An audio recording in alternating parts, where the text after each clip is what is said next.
wouldn't be where I am at today, having to pay for security, having the government to think about providing me security, if Donald Trump wasn't in office and if he wasn't so obsessed with me.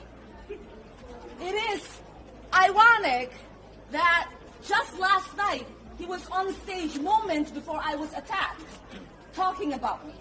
And then when asked about my attack, he said, I don't think about her. Does he not remember? Is he suffering from dementia?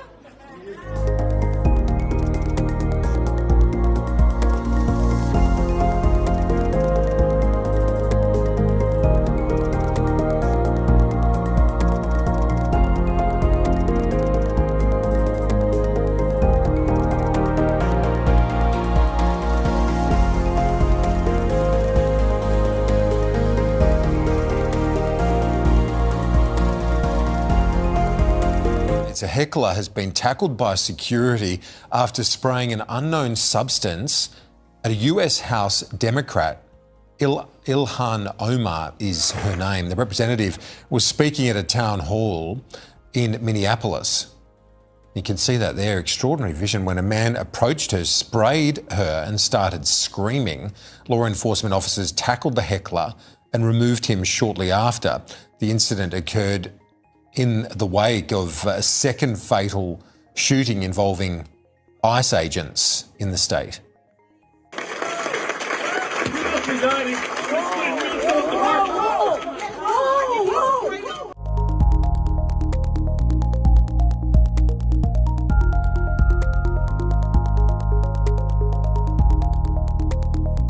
So when he claims it's staged, you say? Well, I mean, this is also somebody who was talking about me in his town hall in Iowa, and then seems to exhibit some sort of dementia when he says he doesn't think about me. Maybe it is time for us for the 25th Amendment to be invoked, because he certainly cannot remember what he said and has done an hour ago.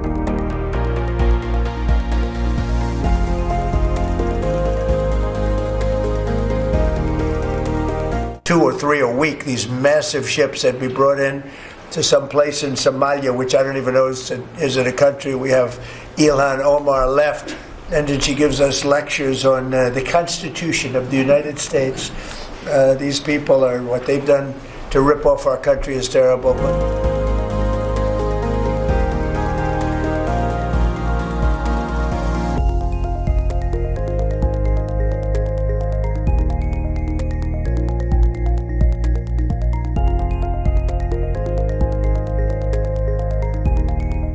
Our favourite time of the week to talk to our favourite person in the world, none other than the wonderful Megan Kelly, joining us now from the United States, where I think it's still minus 420. How have you gone in the blizzard conditions of the past couple of days? It is so cold, and there is a fresh 2 feet of snow out there. But having grown up in Syracuse, New York, we just refer to this as winter.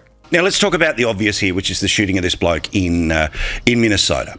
Now, to me, it seems pretty obvious that once somebody is down and theoretically the gun goes, then the danger falls. However, why does he have the loaded gun with the 2 magazines? He has a history of getting right up in the face. I heard your show today where previously he had plenty of physical confrontations with ICE. He was part of a movement which is about trying to not just protest but destabilise them. So again, the president seems to now be in the position of, let's have a look at this. Where are you? I'm 100% on the side of Border Patrol. I think it was a clean shoot. I don't think it was something they would do again if they had it to do over.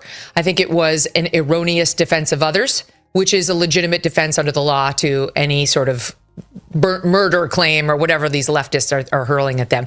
In other words, he had an altercation with them. He got in the middle of a law enforcement operation, inserted himself. It wasn't the first time. He had a confrontation with cops, with law enforcement enforcing the border about a week ago. 5 immigration enforcement assistants or officers back then.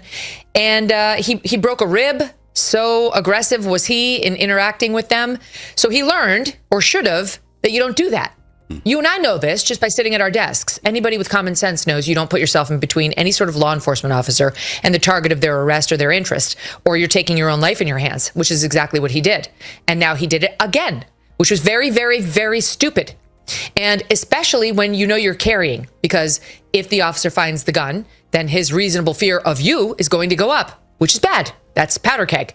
Not to say that you can shoot any armed citizen, because we have a Second Amendment here, but you, if you're going out there knowing you're going to interfere with law enforcement and you're carrying, you really are playing with fire, because their reasonable fear for their safety under the law is grounds for them to potentially shoot you if you have an altercation.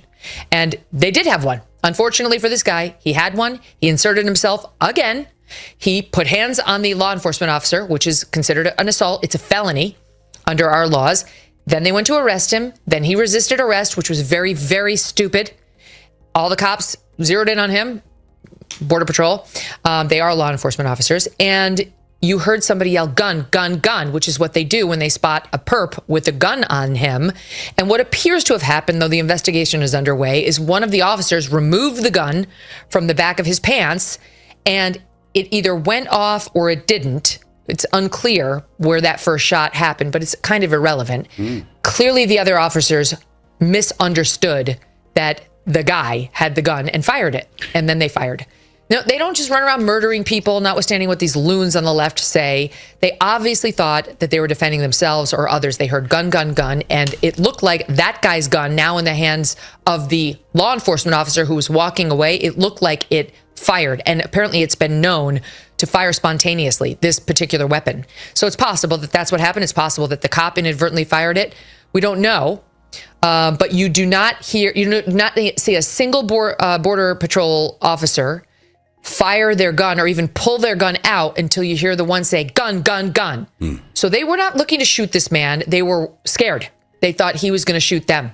And it appears to have been erroneous, but that does not vitiate their self-defense claim, which only requires them to be in reasonable fear for their own safety. And being told gun, gun, gun, and then hearing a gun go off will do it 10 times out of 10. So important for all of the detail because, again, these matters, automatically everyone off to their corners, everyone screaming from their corners. The absolute reality here is that if you believe some people who've already been at 11 about, the totalitarian state, the authority, they want to carry on as if this was some sort of, gang killing, right? Like a scene from that movie American History X where somebody's put down. They're calling it a murder. Yeah, and you're going, now, obviously there is, split-second decisions made by people who are on the ground. That's not the president. That's not the governor. That's not the police chief. It's not us. So the idea that people automatically, that momentary decision, justified or otherwise,